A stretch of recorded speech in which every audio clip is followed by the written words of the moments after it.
Now, Jackie, I got to ask you about this one moment that I don't know if people remember, but I'm a sports fan.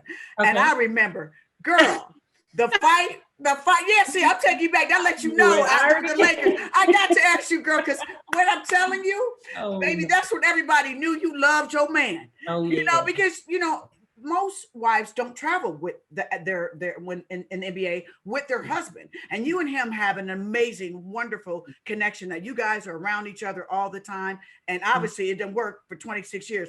But baby, y'all, let me tell y'all about this one game. The Lakers is like passion. You know what I'm saying? And this got really heated. They was going at each other, Doug and Rick Fox. And two fine light skinned ones at that, y'all. The light skin was they be trying to think the light skins are soft. Wrong.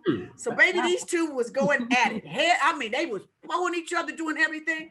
Well, baby, they was like, me. They both get ejected? Did they both get ejected? They both got ejected, yeah. Yeah. And they was like, meet me in the locker room, meet me in the locker room, meet me in the locker room. Child, Jackie comes outstairs. Jackie go help her man. She go help her man fight. Girl, you had the purse. Yes.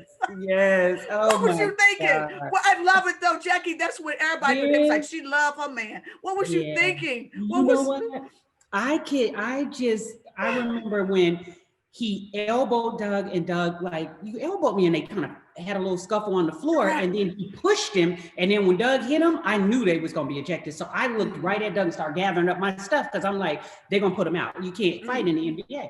So all of a sudden, Doug's looking over at me like, come on, babe, come on. So we going off, he's going off the floor, and as he got ready to go to the, to the corner, I could, some just felt like, because I saw Rick go out the other tunnel, and I'm thinking, what if he was to run around the other side? Right. So I started hurrying down the side. Next thing you know, I seen, my worst nightmare came true. He came flying around the corner. Doug ran and jump kicked him, and they started fighting. And I just remember grabbing my purse and running like, I don't know what I'm gonna do. All I had in there was a cell phone. I had 2 sneakers.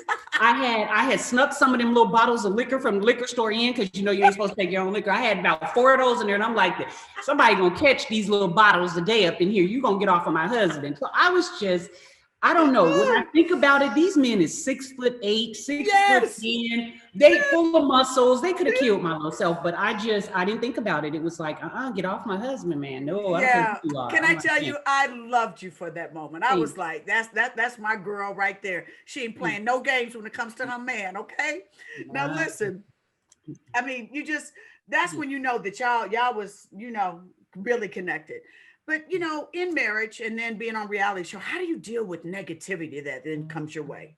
You know what? It was really hard at first, especially with all the stuff that was happening. I think it was therapeutic for me and Doug to do Christie's Committed, because we got to let the people see our world is not what you think. I love him. He loves me. We support each other, and we are unbreakable. My mother even says that. My late mother says that on our show. She said their bond is unbreakable. The only thing that can break Doug and I is us. So as long as we love and cherish and respect our commitment that we made to each other, we don't have anything to worry about. So that was one thing. A lot of the media was like, okay, you did Christie's Committed. That was a family show. Now you're on Basketball Wives. This is a whole nother beast. How are you going to make it work? And I said, you don't have to make something that's meant to be work. If I respect myself and respect my husband, and he's the same, listen, we ain't got nothing to worry about. And we got God. That's what is the center of us first and foremost. So that's what happened with us. And here we are, and it's unbreakable.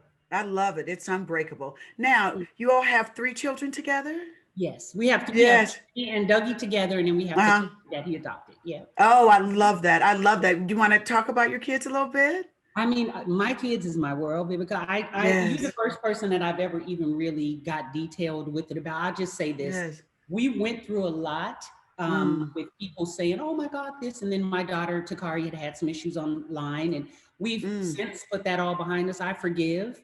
I would never throw my kids under the bus. They know they are my world. They've always been my world. And my son is, I say, mini me. He likes to be in his room, away from the world. He likes to be on his computer. He's a hard worker. He loves basketball and music. Shani's into modeling and all the things that she loves doing. Kari plays the piano. She's into the stuff she loves. And they're my world, like any other mother. I love it. A wonderful wife and an even better mother. I love that, y'all. Y'all got to know Jackie Christie. Don't let that screen fool y'all. You know what I mean? Because she's all about family first and family strong. I That's do know that about you. I do know that about you, and that you're a woman of God. And I love that about you. Now let's talk about something else we have in common. We're both authors. Oh, yes, yes, yes, Yes, we're yes. both authors. I have Oh my my book every God. day.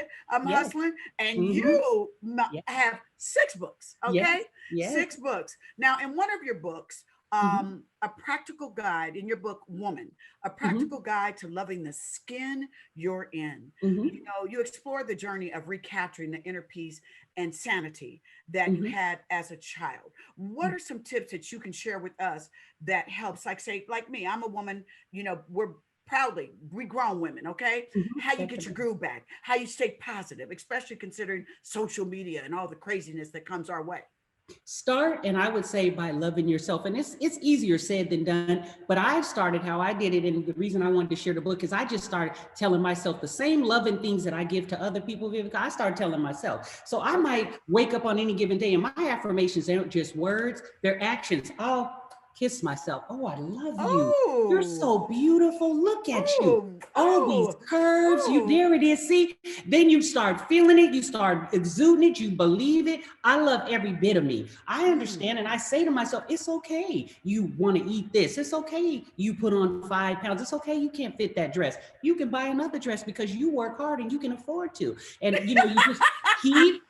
You know what I mean? That's one thing. And once you start doing that, you start realizing that everything you give to others, pour into yourself like you pour into mm, others. That's the start of the journey. Other things is don't look outside of yourself for confirmation.